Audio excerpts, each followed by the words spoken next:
Nosso grupo fala sobre testes de software orientado a objetos e componentes. O grupo é composto por mim, Álvaro Basílio, Caio Caldeira, Caio César, Lucas Duarte e Rafael Rodrigues. Bom, introdução. Novos paradigmas de programação são desenvolvidos com o objetivo de suprir deficiências dos paradigmas já existentes. Isso porque antigamente, né, a gente tinha um paradigma procedimental, né, que é um paradigma muito orientado a dados e a procedimentos e funções. E esse é um problema por causa que esses tipos de aplicações eram muito acopladas, né? Eles tinham você mudava um pouquinho e ele já quebrava o sistema. Então a orientação a objetos surgiu a fim de fornecer mecanismos para isolar dados de forma como são manipulados. Ou seja, com a orientação a objetos a gente vê o conceito de polimorfismo, herança, encapsulamento, onde você consegue isolar parte do código e você consegue modelar melhor o problema com base no mundo mesmo, né? Você consegue modelar no código com base na vivência mesmo cotidiana. E, mas apesar disso, né, a análise do objeto ela não previne falhas, né? Você ainda pode cometer enganos programando, mas a gente tem que testar ainda esses componentes orientados a objeto. Bom, a definição orientada a objetos, os dados e procedimentos fazem parte de um só elemento, porque na programação procedimental isso é meio que separado, né? Na orientação a objetos a gente tem a classe que tem os dados, que são os atributos, e os procedimentos são os métodos, então é tudo englobado em um componente só. Então essa classe é uma entidade estática, você consegue instanciar ela com objetos, né? E você tem os três pilares, herança, polimorfismo e encapsulamento. A herança, né, que você pode herdar os comportamentos de uma classe, pode herdar comportamentos de outra. O polimorfismo, que você pode ter vários filhos de uma classe, cada um tem um comportamento diferente, cada um tem uma implementação diferente para o mesmo método. O encapsulamento, no qual você consegue isolar um pedaço do código para só uma classe, por exemplo, ter acesso a ele. Ou seja, você não expõe a interface. Né? Mas isso pode causar uns defeitos, né, na hora desse objeto. Porque, por exemplo, o encapsulamento dificulta os testes, porque você não consegue ter acesso total à classe. Você tem métodos que são privados, né? Então isso pode atrapalhar. Classes abstratas, você tem que ter você não consegue ter essas classes abstratas, né? Você tem que instanciar essas classes primeiro com filhos, né? Você tem que ter filhos que estendem essas classes abstratas para poder testar. Então é um problema. Herança causa estabilidade. Se você tiver vários níveis de herança, você acaba não sabendo qual propriedade que tem o objeto, né? Porque eles vão herdando de todos. Então isso pode ter ser problemas na hora dos testes também. A herança múltipla, né, que não é permitida em todas as linguagens, é, mas em algumas linguagens é permitido, ou seja, uma classe herdar duas. E tem dois problemas dela, né? A mudança de qualquer uma das superclasses causa mudança na subclasse também. E a herança repetida, né? Que é quando mais de uma classe ela aparece, a mesma classe aparece várias vezes na lista de herança, né? Aí tem uma foto mostrando, né, esses dois exemplos. O polimorfismo, né? Que causa indecisibilidade, porque você não sabe qual é a implementação do método que você está testando, né? Porque pode ter várias implementações, então é um problema. E sensibilidade de hierarquias, como já foi dito, né? Você tem uma classe estendendo várias outras. E aí, porque o polimorfismo trabalha também com esse esquema de herança, né? Para você poder implementar o mesmo método várias vezes, várias implementações. Então isso pode causar problema nos testes também.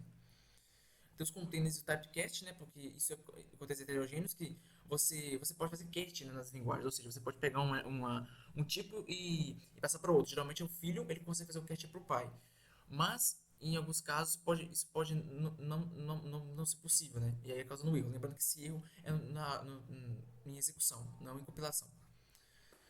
A gente tem, agora a gente vai falar um pouco sobre fase de testes em orientação a objeto. A gente meio que vai testando pela granularidade, né? A gente começa testando a função, né? O método, depois, ou seja, uma pequena parte, depois a gente testa a subrotina, o método, depois a gente testa a classe toda, né? Todo o ecossistema da classe. Depois a gente integra essa classe com outra relacionada, né? Ou seja, faz uma teste de integração. E depois a gente faz o teste todo, né? O teste de sistema. Ou seja, a gente vai começar desde o começo do método, depois a gente passa para a classe, depois a gente integra várias classes que se relacionam, depois a gente testa todo o sistema. E tem uma tabela que exemplifica isso, né?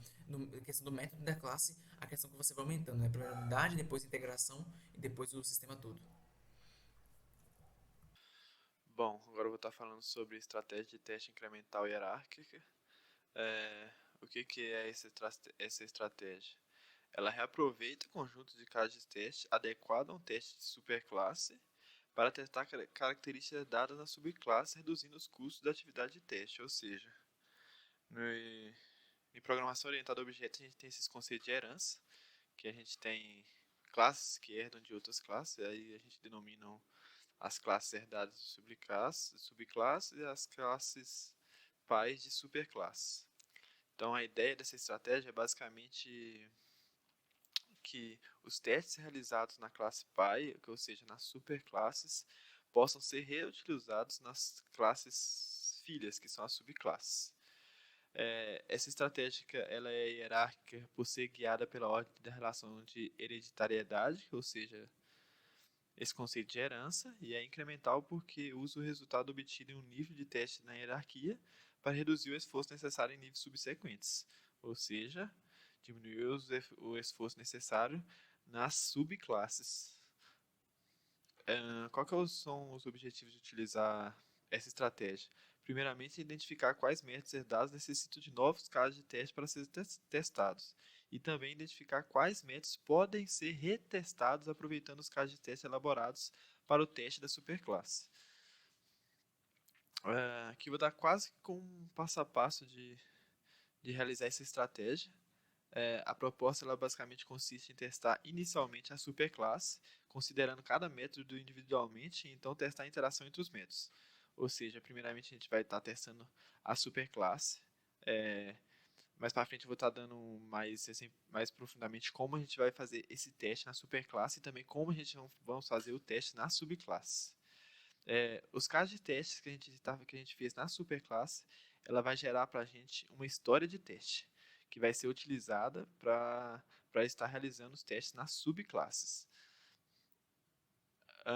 Então, quando uma subclasse ela é definida, a primeira coisa que a gente faz é criar um modificador. O que é esse modificador? O modificador ele é basicamente o seguinte: você tem sua superclasse, e quando você define uma subclasse que vai herdar dessa superclasse, você vai criar um modificador. O modificador basicamente pode ser considerado como uma diferença entre essas duas.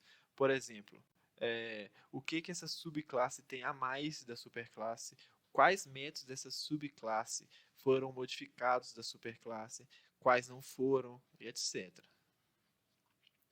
Ah, então agora eu vou estar falando especificamente dos testes que essa estratégia faz na superclasse. Primeiramente, como eu tinha dito, eles realizam os testes intramétodos, que são os testes normalmente unitários, que fazem os testes unicamente no método específico, em todos os métodos da classe.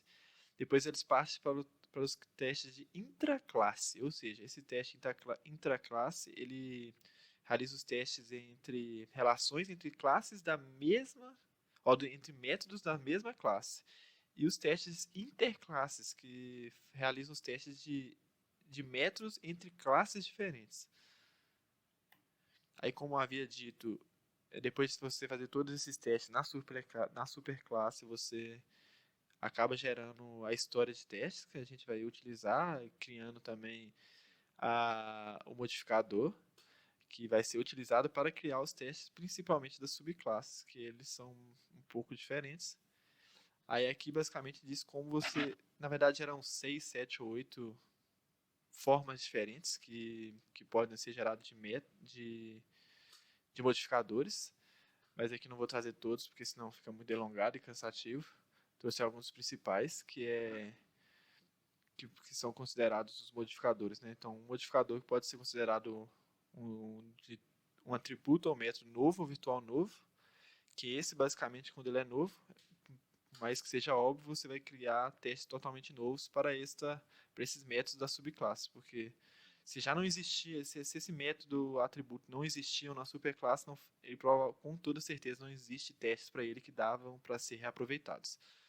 Um atributo ou método recursivo ou virtual recursivo, que requer um reteste limitado, pois já foi testado na superclasse e tanto sua especificação quanto sua implementação não foram alteradas. É necessário testar, por exemplo, o caso em que um método recursivo acessa um método redefinido. Um outro tipo também é um atributo ou método que foram redefinidos, ou seja, que foram alterados, um método uma subclasse que herdou da superclasse, mas alterou algum método ou atributo, por exemplo. Então, nesse caso, a gente pode criar testes de casos novos, mas também a gente pode acabar reutilizando alguns testes, e isso vai depender do desenvolvedor e de como é que ele acha que pode estar trabalhando nisso. E por fim, os métodos e atributos que não alteram, e portanto esses podem utilizar dos testes da superclasse pela sua totalidade. Aí eu trouxe aqui por fim a consequência, que é O uso da estratégia incremental hierárquica reduz significativamente o esforço de teste. Obviamente, você tem o esforço para criar os testes na superclasse, mas depois toda subclasse que herda dessa superclasse, você já tem diversos testes que podem ser aproveitados ou pela sua metade, ou pegar o teste completamente mesmo. E a reutilização de conjunto de testes da superclasse resulta em uma economia tanto no tempo para analisar a classe e determinar quais métodos devem ser testados, como no tempo gasto para executar os casos de teste. Olá, meu nome é Lucas e vou apresentar sobre estratégias técnicas e critérios de teste orientado a objeto. Bem, o Howden ele define para a gente que o teste pode ser classificado de duas maneiras: o teste baseado em especificação e o teste baseado em programa, dependendo de qual nível os critérios de teste são aplicados. Devido ao caráter dinâmico dos objetos e a sua capacidade de armazenar estado interno, a modelagem dos comportamentos dos objetos pode ser feita por meio de um diagrama de estados. Bem, no contexto de teste de especificação de POO, o que tem também sido investigado é o desenvolvimento de critérios de testes que utilizam diferentes tipos de diagramas utilizados no projeto. O Chain ele utiliza o teste de cobertura em especificações OML, e um dos problemas que se vem com o teste baseado em especificação é a dificuldade de quantificar a atividade de teste, visto que não se pode garantir que em partes essenciais ou críticas do programa sejam executadas. Outro problema é que o teste baseado em especificação está sujeito a inconsistências decorrentes de uma especificação de má qualidade, pois ela é a base da onde são derivados os casos de teste. Como em geral a especificação é feita de forma descritiva e informal, os requisitos derivados da especificação também são, de certa maneira, descritivos e informais, dificultando a automatização dos critérios funcionais. Entre os critérios de teste baseado em programa, destacam-se os critérios estruturais baseados em fluxo de controle e os critérios baseados em mutação. Olá a todos, meu nome é Caio e hoje eu vou falar um pouco para vocês sobre teste de componentes de software. O conceito de desenvolvimento baseado em componentes surgiu devido a pressões sofridas pela indústria de software por prazos mais curtos e produtos de maior qualidade. Porém, ainda hoje, não há uma definição única para componentes de software. De acordo com Kaspersky, um componente de software é uma unidade de composição com interfaces especificadas através de contratos e dependências de contextos explícitas. Um componente de software pode ser desenvolvido independentemente e ser utilizado para a composição de sistemas de terceiros. Além disso, temos que um componente pode ser considerado crítico caso seu correto funcionamento seja crucial para o funcionamento do sistema como um todo. Esses componentes necessitam de atenção redobrada no processo de testes, uma vez que em sistemas críticos, como controladores de bordo em aeronaves, falhas podem até mesmo ocasionar perdas humanas. É possível observar questões referentes ao teste de componentes por duas perspectivas. A primeira delas é na perspectiva do cliente. Nela, o cliente irá acoplar um componente independente a seu sistema. O problema aqui é que ele normalmente não tem acesso ao código-fonte do componente, o que limita a implantação de testes caixa branca. Outro problema é a divergência da linguagem de programação entre a aplicação do cliente e o componente. Tal divergência impossibilita o uso de ferramentas para linguagens específicas. Por fim, temos ainda que um componente pode fornecer mais funcionalidades que a aplicação irá utilizar. Dessa forma, o teste de componente irá gerar informações desnecessárias e que não se relacionam à aplicação, podendo levar a uma má compreensão da qualidade de integração entre o componente e o sistema do cliente. Já o desenvolvedor implementa e testa o componente sem considerar a aplicação que o utilizará. Entretanto, ao contrário do cliente, o desenvolvedor tem acesso ao código-fonte do componente. Logo, a tarefa de testá-lo torna-se semelhante ao teste de unidade e integração tradicional. O desejado é que defeitos sejam descobertos ainda na fase de desenvolvimento do componente, enquanto o mesmo ainda está na perspectiva do desenvolvedor, devido ao custo significativamente menor se comparado à manutenção de componentes já em circulação no mercado. O Design by Contract refere-se a um conceito formal que estabelece uma espécie de contrato entre classes e clientes, definindo os direitos e deveres de ambas as partes. A ideia é ter o maior formalismo que garanta a padronização e corretude do software. Esse contrato é especificado através de assertivas que expressam uma propriedade que algumas entidades do software têm que satisfazer em determinados pontos da execução. A testabilidade de um sistema nos diz o grau de facilidade para testá-lo. Podemos dizer que testabilidade é a medida da probabilidade de ocorrer um defeito caso um software contenha falhas. Diversas abordagens podem ser usadas para aumentar a testabilidade de componentes, como componentes autotestáveis e a ferramenta Spaces, por exemplo. A seguir falaremos um pouco mais sobre essa. Para finalizar, temos algumas ferramentas para testes de programação orientada a objeto e de componentes. O Parasoft C++ Test é uma ferramenta de teste de unidade para código C e C++ que executa teste funcional, teste estrutural e teste de regressão. Já o Parasoft Ensure++ é uma ferramenta de detecção de defeitos em tempo de execução para código C e C++ que acelera as tarefas de depuração.